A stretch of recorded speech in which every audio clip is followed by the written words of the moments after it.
Hello everyone. इस video में हम लोग केवीएस पीजीटी बायोलॉजी 2023 जो एग्ज़ाम हुआ था उसके बारे में बात करेंगे। मतलब मेरा क्या स्कोर रहा और मेरी क्या स्ट्रेटजी थी वो मैं आप लोगों के साथ शेयर करूँगी, विच आई होप कि आपके अपकमिंग एग्ज़ाम्स में वो हेल्पफुल रहेगी। तो सबसे पहले केवीएस पीजीटी बायोलॉजी एग्ज़ाम के पैटर्न को समझ लेते हैं। तो ऑल्दो एक ही एग्ज़ाम होता है बट हम इसको दो सेक्शन में डिवाइड करके समझते हैं। सेक्शन 1 होता है जनरल सेक्शन एंड सेक्शन 2 जो कंसर्न सब्जेक्ट का होता है। जनरल के 80 क्वेश्चंस आते हैं एंड जो कंसर्न सब्जेक्ट है उसके 100 क्वेश्चंस आते हैं। हर क्वेश्चन का एक नंबर होता है और कोई नेगेटिव मार्किंग नहीं होती है। तो सबसे पहले अगर हम जनरल सेक्शन की बात करें तो आउट ऑफ 80 इसमें 10 question Hindi, 10 English, 10 general awareness और करंट अफेयर, 10 होते हैं जो रीजनिंग होती है वहाँ से, एंड 40 क्वेश्चंस जनरल पीडोगोगी के आते होते हैं। अब जनरल पीडोगोगी मतलब ये जो टिपिकल एचटेट में या फिर जो हम बीएड में पढ़ते हैं वो वाली नहीं आती है।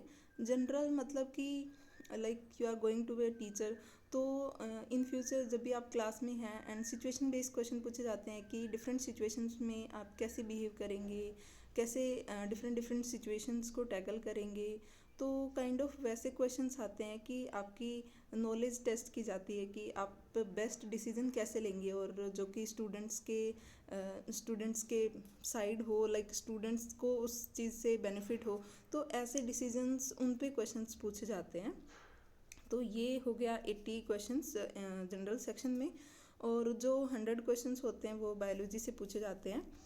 तो अब मेरे स्कोर की बात करें तो मेरे 135 मार्क्स थे आउट ऑफ 180, और सेक्शन वाइज बात करें तो 56 क्वेश्चन आउट ऑफ 80 जनरल में थे एंड 79 आउट ऑफ 100 सब्जेक्ट में थे।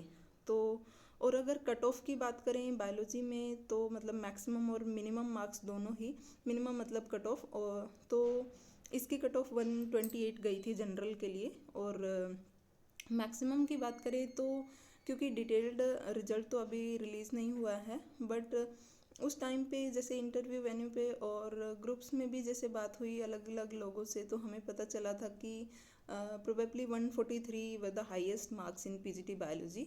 और नेक्स्ट अगर प्रिपरेशन सोर्स और स्ट्रैटेजी के बारे में बात करूं तो जनरल सेक्शन में हिंदी और रीजनिंग के लिए मैंने अध्ययन मंत्र से सब्सक्रिप्शन लिया था, क्योंकि जो हिंदी और जो रीजनिंग वाला सेक्शन है, हिंदी वहाँ पे राहुल सर पढ़ाते हैं और जो रीजनिंग है वो संदीप सर पढ़ाते हैं। तो मैं जब अपनी इनिशियल स्टेज में थी प्रिपरेशन के, उस टाइम पे मैंने उन दोनों टीचर्स की वीडियो देखी थी उन सेक्शंस के लिए। तो उस टाइम पे वो DSSB की प्रिपरेशन के लिए उन्होंने वीडियो डाली हुई थी, तो मैंने जब वो वाली वीडियोस देखी थी वो काफ़ी हेल्पफुल लगी मुझे, क्योंकि इससे पहले मैंने इंग्लिश और रीजनिंग, हिंदी, ये जनरल सेक्शन कभी प्रिपेयर नहीं किया था ऑनेस्टली किसी एग्ज़ाम के लिए। तो पहली बार मतलब इतने सालों बाद पढ़ रहे थे, तो वहाँ से मुझे सच में कंसेप्ट क्लियर हुए और मुझे बहुत इजी लगा उनका जो पढ़ाने का तरीका है और बहुत अच्छा है। तो उसके बाद मैंने जब केवीएस की मैं प्रिपरेशन कर रही थी तब मैंने उनका सब्सक्रिप्शन लिया था। इससे पहले जब मैंने उनकी वीडियो देखी थी तो मेरे लिए तो सीरियसली काफ़ी हेल्पफुल थी। और अगर मैं केवीएस के इंग्लिश सेक्शन की बात करूं तो वो मैंने जो सचिन एकेडमी है उनके एक टीचर पढ़ाते होते थे, तो उनसे मैंने इंग्लिश प्रिपेयर की थी। और जो जनरल अवेयरनेस वाला सेक्शन है तो उसके लिए एज सच मैंने प्रिपरेशन नहीं की थी। नेक्स्ट अगर जनरल पीडोगोगी है तो उसके लिए भी मैंने कहीं से सब्सक्रिप्शन या फिर कहीं और से नहीं पढ़ा था, वो खुद से ही मैंने प्रिपेयर की थी, क्योंकि उस टाइम पे प्रोबेबली यूट्यूब पे कोई ऐसा चैनल अवेलेबल या फिर मटेरियल भी नहीं मुझे मिल रहा था कि जो कि जनरल पीडोगोगी को प्रिपेयर करवा रहा हो। तो ये सारा मतलब सेक्शंस ऐसे प्रिपेयर किया था मैंने।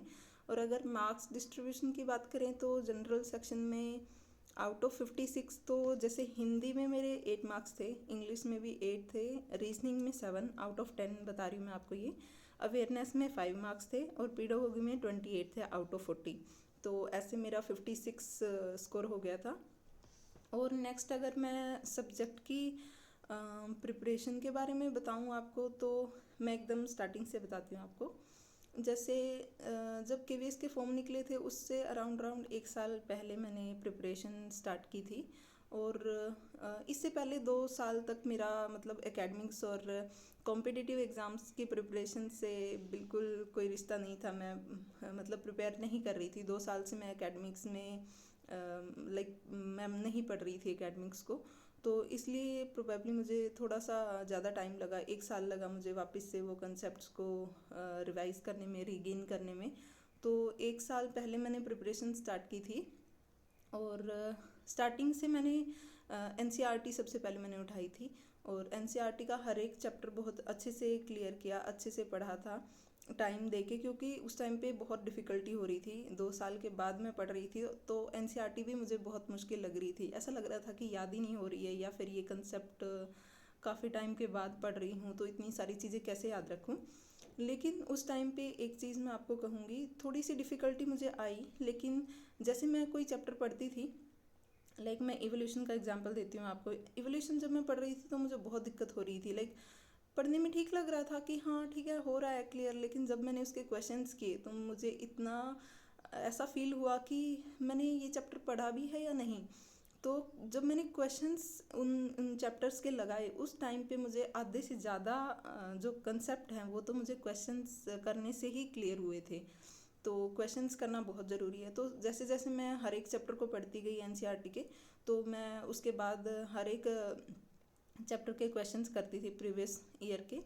और मैं आपको बताऊं कहाँ से करती थी। ये क्वेश्चंस नॉर्मल नहीं थे, मतलब ये थे नीट के और एआईपीएमटी के लगभग 25 ईयर्स पुराने जो भी क्वेश्चंस थे वो वाले मैंने प्रैक्टिस किए थे। और ये वाले क्वेश्चंस मुझे एक वेबसाइट थी नीला बकौर, उनके चैनल पे मुझे मिले थे ये 25 ईयर्स के क्वेश्चंस।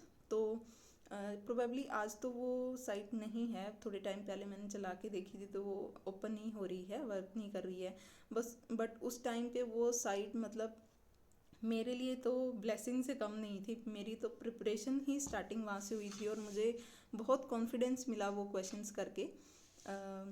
देन जैसे मेरी एनसीईआरटी हो गई थी तो उसके बाद मैंने सोचा था कि अब थोड़ा सा डीप कंसेप्ट के लिए पाथफाइंडर पढ़ ली जाए। तो थोड़ा सा जैसे हर यूनिट तो नहीं, आपको पता है कि बहुत ज़्यादा डीप हो जाता है और सिलेबस भी बहुत ज़्यादा हो जाता है, ऐसे तो चीज़ें ज़्यादा हो जाती हैं और बहुत ज़्यादा डीप भी होता है पाथफाइंडर से। बट कुछ कुछ इंपॉर्टेंट जो हमारी यूनिट हैं जैसे मोल बायो है, बायोकेम है, और एक वो है बायोकेमिस्ट्री, मोल बायो और फिजियो, लाइक ऐसी ऐसी जो इम्पोर्टेंट यूनिट्स हैं जिनके कंसेप्ट लाइक बियॉन्ड एनसीईआरटी जिनमें आता है कॉम्पिटिटिव एग्जाम्स में जिन यूनिट से, तो वो मैंने ज़रूर पाथफाइंडर से क्लियर की थी।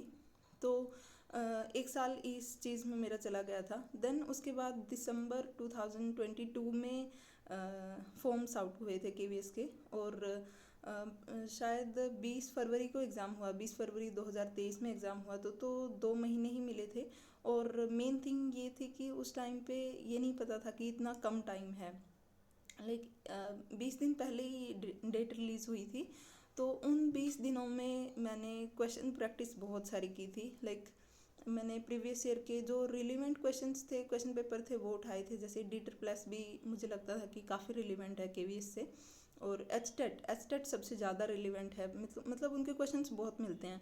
अदर जो क्वेश्चंस होते हैं लाइक असिस्टेंट प्रोफेसर, उनके इतने ज़्यादा मुझे नहीं लगे थे कि ये करने से ज़्यादा फ़ायदा होगा। बट DEET+ के अराउंड मेरे पास 3 से 4 क्वेश्चन पेपर थे और एचटेट के थे 3-4 साल के। तो वो क्वेश्चन प्रैक्टिस की थी मैंने, जो कि सीरियसली बहुत हेल्पफुल रही। जब एग्ज़ाम हो गया था उसके बाद जब मैंने एनालिसिस किया तो मुझे सच में लगा कि बहुत ज़्यादा क्वेश्चंस अगर रिलेटेबल नहीं है तो बहुत सारे कंसेप्ट ऐसे आते हैं कि आप वहाँ से सीखते हो। और मुझे लगता है थ्योरी पढ़ने से ज़्यादा आप क्वेश्चन जब करते हो तो वहाँ से चीज़ें निकल के आती हैं, वो ज़्यादा इंपॉर्टेंट होती हैं। तो उस टाइम पे मैंने वहाँ से किए थे। तो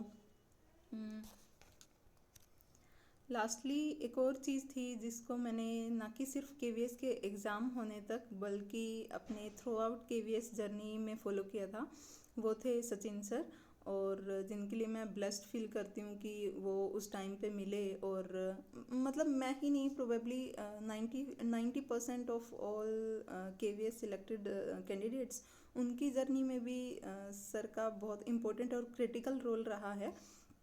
क्योंकि उस टाइम पे क्या होता है ना कि आपको संगठन के बारे में और उनके जो अपकमिंग इवेंट्स होते हैं उनके बारे में कोई नॉलेज नहीं होती, बट आप बहुत क्यूरियस होते हो कि इनका नेक्स्ट स्टेप क्या हो सकता है और कब होगा, क्योंकि वो प्रिपरेशन टाइम होता है। तो बहुत क्यूरियोसिटी होती है कि एग्ज़ाम कब होगा, रिजल्ट कब आएगा, क्या नेक्स्ट स्टेप रहेगा, क्या सिलेबस है, और बहुत छोटी छोटी चीज़ें होती हैं जो आप फाइंड आउट करना चाहते हो। और इसके लिए मैं मतलब हम लोग सभी बहुत सारे लोगों को फॉलो करते हैं यूट्यूब या फिर ग्रुप्स में, बट आई मस्ट से कि केवीएस के बारे में सचिन सर से ज़्यादा ऑथेंटिक और टू द पॉइंट बात करने वाला शायद ही कोई और होगा। उनकी वीडियो देख के लाइक आप डाउटफुल नहीं रहते हो और पैनिक ही ख़त्म हो जाती है। तो मैं कहूँगी कि केवीएस जर्नी में सचिन सर को फॉलो करना भी एक वाइटल थिंग है। और तो ये थी मेरी केवीएस पीजीटी बायोलॉजी 2023 के रिटन एग्ज़ाम की स्ट्रेटजी। और आई होप कि ये आपके अपकमिंग एग्ज़ाम्स के लिए हेल्पफुल रहेगी। एंड इसके साथ ही मैं अपना और बाकी लोगों से भी बात करके ट्राई करूँगी कि मैं इंटरव्यू का एक्सपीरियंस भी शेयर करूँ आप लोगों के साथ। और आपके इसके रिगार्डिंग कोई और क्वेश्चंस हो तो आप लोग कमेंट करके या फिर टेलीग्राम ग्रुप पे पूछ सकते हो। तो wish you all the best for this journey.